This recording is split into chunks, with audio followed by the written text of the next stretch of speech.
What's happening, Nerd Squad, and welcome back. Clint Barton, aka Hawkeye, is a former special agent of S.H.I.E.L.D. turned Avenger. He's quick with the tip of the tongue and tip of the arrow, of course, being a master marksman, archer, and of course, a secret agent man. I mean, sure, he's had some issues working with the Avengers time to time, but he always comes back when the team needs him. Because, you know, he's cool like that. He likes to come back in style. He's that guy who leaves at the party and then comes back right at the end, and you're like, Jake? No way, dude. But some of these alternate versions of Clint can be pretty dark compared to this family man that we see in the MCU, or that we see most of the time. So we're here to count down 10 of those alternate versions for you. I'm Taylor McWatters, you're you, let's do it. Kicking off the list at number 10, Ronin. The name Ronin comes from the Japanese term for a samurai that has no master. And we see this, we see him in Endgame for like, I guess 2 minutes, I don't know. And it's probably the darkest Marvel was allowed to go with him. But in the comics though, Jesus, okay. Well, after the apparent assassination of Captain America, Iron Man had brought up the fact that Clint would rock the shield pretty well, which is probably the best thing to hear in any lifetime. So Iron Man ended up giving the shield to Bucky. Sad. So Hawkeye donned this new Ronin persona and decided to go and have a little chat with Bucky. Chat with fists and loud words. And before we head over to number 9, guys, if you could go ahead and give this video a thumbs up, because it goes a long way over here for us. You guys are the best. Thank you for supporting. Back to some red hot Clint Barton. Number 9, Marvel Zombies Army of Darkness. The Zombies run is so horrific and wonderful to read. I mean, right off the bat, we see Peter just devouring Aunt May. It's a bloody good mess. As soon as you start, you're like, okay, this is gonna make me feel sick to my stomach. And it does. Hawkeye, of course, is part of the roster that gets infected, but he starts off getting taken as hostage by Spider-Man, which is funny because there's something else that happens where it's kinda, him and Spider-Man do this thing where they go back and forth, kinda saving each other, kinda killing each other. They're good like that. He was threatening to munch on Barton's brains, so whenever you hear the words Avengers Assemble, that means duty calls. So infected Hawkeye and now the other hungry Avengers sent out that call, and lo and behold, the reserve members showed up like Uber Eats, but for super zombies. You gotta love it. 5 stars. Number 8, The Avengers. Joss Whedon's Avengers. Okay, back in 2012, this movie came out and you bet your ass I lined up 5 hours early to get those tickets. I was in grade 12 too. It was like a midnight premiere. I was so tired the next day, but worth it. Yeah, back then we couldn't get tickets online, so we had to like play cards on the floor just covered in popcorn. So sticky. But one of the coolest plot points, I guess you could say cool, from that movie was showing how great Clint Barton is, but he's playing for the wrong team, right? So Loki and his scepter, aka the Mind Stone, turned him. So now we see his full potential and it's terrifying. Dude takes out security guards and he needs an eyeball? Gross. And his super convenient fork arrow that took down the helicarrier. I mean, this was a rough time for Clint. I mean, every Avengers movie is a rough time for Clint, really, but ironically, just not Infinity War.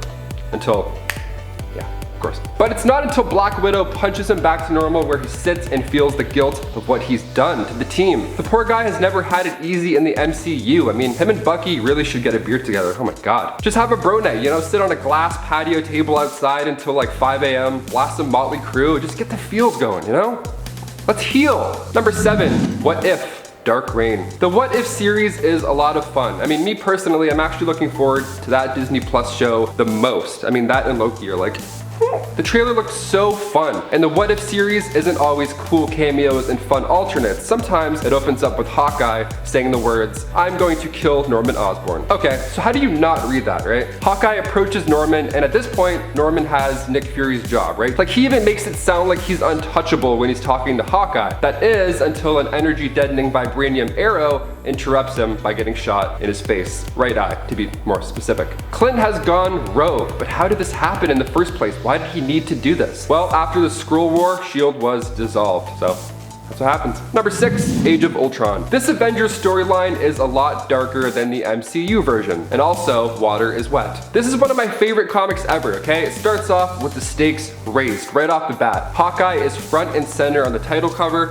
shining in the reflection of Ultron's face. And if that doesn't make you want to open the book, maybe this will. Hawkeye is not playing any games here from the beginning. So now Spider-Man is in danger. So it's time to yup some arrows through people's mouths. This world is dark. This world is broken. And Hawkeye, he's done with it. He's over it. He is pissed. He's taking out dudes violently too. like yelling who's next, hucking grenades. This is the Age of Ultron Hawkeye we deserved. Not Clint setting the table, washing dishes, throwing darts, smiling, winking at Steve. Nah man, he saved Spider-Man just in time. Have I ever told you how much I love you? Spider-Man says to Clint right before they quickly return to the remaining Avengers hiding underground. Hawkeye, sure, I mean he's a hero here, but he put everybody's life in danger by doing this. I mean, I know Spider-Man's awesome and I would definitely try and save him, but if like Captain America and the whole crew was there, I'd be like, sorry, you know? They told Clint that if he left, he was gone for good. And then lo and behold, surprise, motherfucker. Number 5, all new Hawkeye. Project Communication was set up in order to house inhuman orphans with dangerous abilities. Sounds like a good idea until Clint and Kate are forced to give it up to Hydra. Yeah, it turns out super orphans are hard to take care of, like we didn't already know that from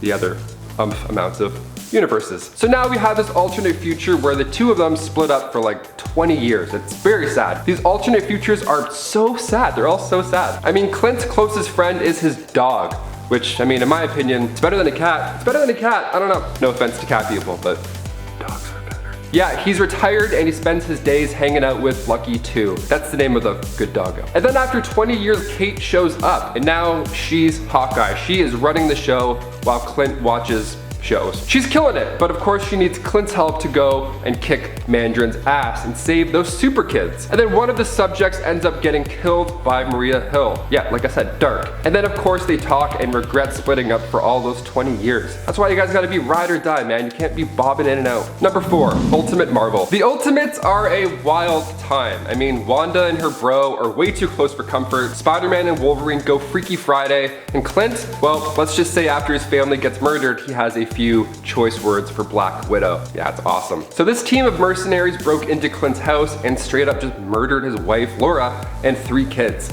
So that's awful. Ultimates, baby. That's what we get. So it turns out Black Widow was the leader of said mercenary team. So after a quick hospital visit to a now weakened Black Widow, thanks to Tony, Clint fires 3 arrows. 1 through each palm, and the last one, you guessed it, right in the dome. Number 3, Civil War 2. Okay, so in the MCU Civil War, Clint played golf. He stained a deck, ate hot dogs, you know? He had an okay time before things go to shit. His words, not mine. The comic Civil War is just a touch darker, and Civil War 2 has a huge moment with Hawkeye and the Hulk. Now at this point, the big mean green hasn't hulked out in over a year. Thank the lords. He's doing all right, finally. But after a vision, they feared the worst was coming. So after approaching Banner and trying to figure out a game plan, Hawkeye swears that he saw a flicker of green in his eyes seconds before shooting an arrow at him, ending his life. It's a pretty dark run. I mean, it cuts back and forth to Clint in court trying to explain his point of view, but given his criminal history, they take this information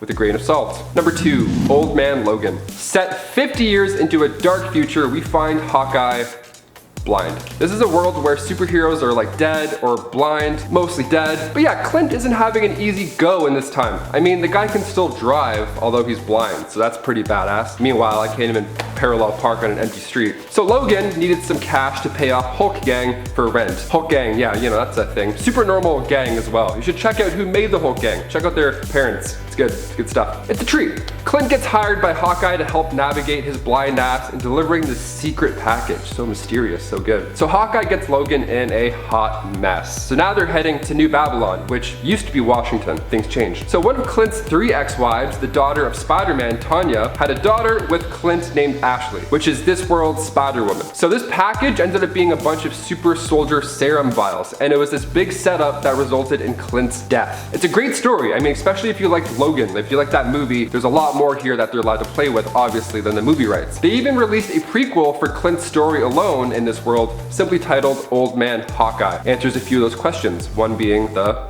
blindness. And finally, number 1. You gotta save the biggest alternate for last, and by biggest, I mean literally the biggest. Goliath! Here we go. When the West Coast Avengers were assembled, Hawkeye was the leader of the team.